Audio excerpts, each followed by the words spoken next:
तर या ठिकाणी आपण 15 नंबरचा क्वेश्चन सॉल्व करणार आहे. 2 unknown resistances are connected in 2 gap of metre bridge. तर 2 अननोन रेजिस्टन्स आहे आणि दोन्ही कुठे कनेक्ट करायचं आपल्याला लेफ्ट आणि राईट गॅपमध्ये कनेक्ट करायचं मीटर ब्रिजच्या. The null point is obtain at 40 centimeter from the left end. तर लेफ्ट एंड पासून आपल्याला जो नल पॉईंट भेटणार आहे किती सेंटीमीटर होती 40 सेंटीमीटर, म्हणजे राईट गॅपपासून कितीला भेटेल तर 60 centimetre. A 30 ohm resistance is connected in series with the smaller of the two resistance. तर त्या दोन रेजिस्टन्स पैकी जो सगळ्यात स्मॉल रेजिस्टन्स आहे त्याला कनेक्ट करायचा 30 ohm resistance. Okay. The null point is shift by 20 centimeter to the right end. तर नल पॉइंट जो शिफ्ट होतोय तो 20 सेंटीमीटर राईट साईडला शिफ्ट होतोय. The value of smaller resistance in ohm is. तर आपल्याला स्मॉलर रेजिस्टन्सची व्हॅल्यू या ठिकाणी फाइंड करायचं. हा क्वेश्चन 2017ला आलेला होता. याच्या 4 ऑप्शनपैकी पहिलं जो ऑप्शन आहे ए ते आहे 12 ओहम, बी ऑप्शन आहे 24 ओहम, सी ऑप्शन आहे 36 ओहम आणि लास्ट डी ऑप्शन आहे 48 ओहम. तर या 4 ऑप्शनपैकी या क्वेश्चनचं करेक्ट आन्सर काय असणार आहे तर आपण याला सॉल्व करूया आणि मग डिसाईड करूया. तर या क्वेश्चनमध्ये आपल्याला एक मीटर ब्रिज दिलेला आहे. ओके. आणि 2 अननोन रेजिस्टन्स दिलेले आहे आणि दोन्ही कनेक्ट करायचं आपल्याला लेफ्ट आणि राईट गॅपमध्ये. तर सर्वात पहिले आपण काय करू तर या ठिकाणी मीटर ब्रिजची डायग्राम काढून घेतो. तर हे झाले तुमचे यल शेपचं मीटर स्ट्रीप असेल. त्यानंतर आपण एक रेक्टँग्युलर मीटर स्ट्रीप या ठिकाणी कन्सिडर केलं. ओके. पुन्हा एक गॅप सोडून आपण अजून यल शेप मीटर स्ट्रीप या ठिकाणी काय केलं तर कनेक्ट केलेलं आहे. याच्यामध्ये जी वायर यूज करणार आहे ती किती मीटरची तर 1 मीटरची म्हणजे 100 सेंटीमीटरची वायर आपण या ठिकाणी यूज केलेली. या गॅपमध्ये आपल्याला एक रेजिस्टन्स कनेक्ट करायचा आहे आणि हा जो रेजिस्टन्स आहे तर हा आहे अननोन रेजिस्टन्स. त्याला आपण काय कन्सिडर करू तर त्याला आपण कन्सिडर करू R1. दुसऱ्या गॅपमध्ये पण आपल्याला एक रेजिस्टन्स कनेक्ट करायचा आणि तो जो आहे तो पण अननोन आहे.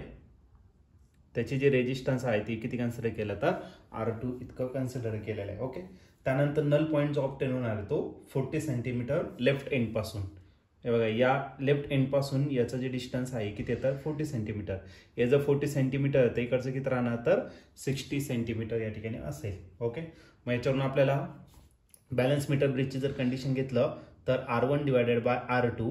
R1 जर घेतला त्याच्या अक्रॉस लेंथ किती येतं 40 आणि R2 जर घेतला त्याच्या अक्रॉस लेंथ किती येतं 60.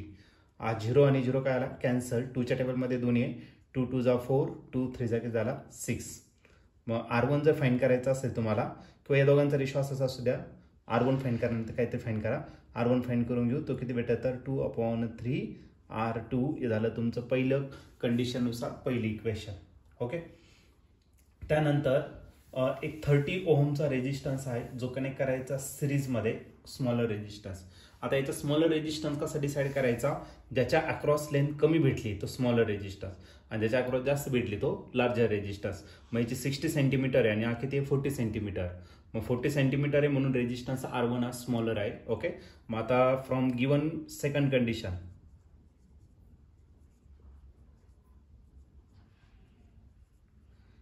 कंडिशन जर घेतला तर स्मॉलर रेजिस्टन्सच्या सिरीजमध्ये आपण किती ओहमचा रेजिस्टन्स कनेक्ट केला तर 30 ओहमचा रेजिस्टन्स या ठिकाणी कनेक्ट करायचा आहे. ओके. कनेक्ट केल्यानंतर जो नल पॉईंट आहे तो शिफ्ट होणार आहे 20 सेंटीमीटर. ओके. 20 सेंटीमीटर कुठे राईट साईडला. मग आता बघा 40 सेंटीमीटर होता.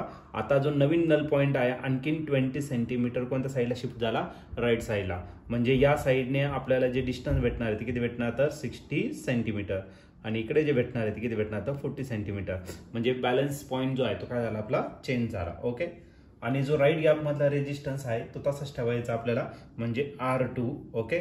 मग आता इथं जी लेंथ भेटणार आहे लेफ्ट गॅपपासून तो 60 भेटला आणि लेफ्ट गॅपपासून किती भेटला राईट गॅपपासून किती भेटला 40 भेटला. राईट एंडपर्यंत लेफ्ट पासून 60 आणि राईट पासून किती तर 40 सेंटीमीटर आपल्याला भेटला. आता हे पुन्हा 0 0 काय आला कॅन्सल. 2च्या टेबलमध्ये 2 3 जा 6, 2 2 जा 4, 2/3.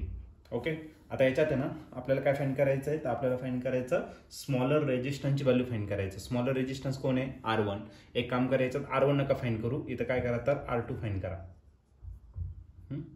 इक्वेशन नंबर 1 मध्ये आपण काय फाइंड करणार तर R2 या ठिकाणी फाइंड करणार. R2 इकडे गेला म्हणजे 3 वरती जाणार. याचा रेसिप्रोकल करावं लागेल. आला 3 डिवायडेड बाय 2 R1.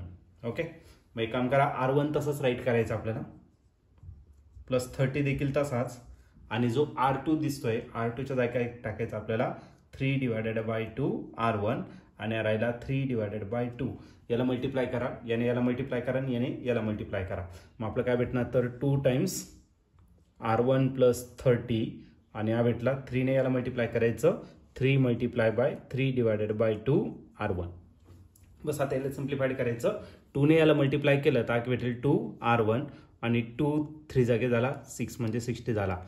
3 3 जा किती 9 9 R1 डिवाइड करायला 2 R2 परत इकडे डिवायडेड इकडे काय करा मल्टिप्लाय 2 ने जर मल्टिप्लाय केलं तर 2 R1 plus 60 is equal to काय आला 9 R1. 2 2 जा किती झाला 4 4 R1 प्लस 6 2 जा 12 120 is equal to 9 R1. Okay plus 4 R1 आहे राईट साईडला का ना मायनस होणार. मला 120 is equal to 9 R1 minus 4 R1 9 minus 4 किती झाला 5 झाला. माझा झाला 5 R1 इज इक्वल टू 120. मग मला R1च फाइंड करायचा 120 डिवायडेड बाय 5. 5 ने जर डिवायडेड केलं तर आपल्याला R1 भेटेल 5 2 जा किती झाला 10 उरला किती 2 म्हणजे 20. ओके 20 म्हणजे 5 4 जा किती झाला 20. मग आपलं जे आन्सर आहे जो स्मॉलर रेजिस्टन्स आहे तो आहे किती तर 24 ओहमचा आणि तुम्हाला स्मॉलर रेजिस्टन्स फाइंड करायचा आहे. मग या ठिकाणी ऑप्शन जर बघितलं तर ऑप्शन नंबर बी जो आहे तो या ठिकाणी आपला करेक्टली मॅच होतोय. मग या क्वेश्चनचं जे आन्सर असणार आहे ते ऑप्शन बी. ऑप्शन बी म्हणजेच काय R1 is equal to 24 ohm.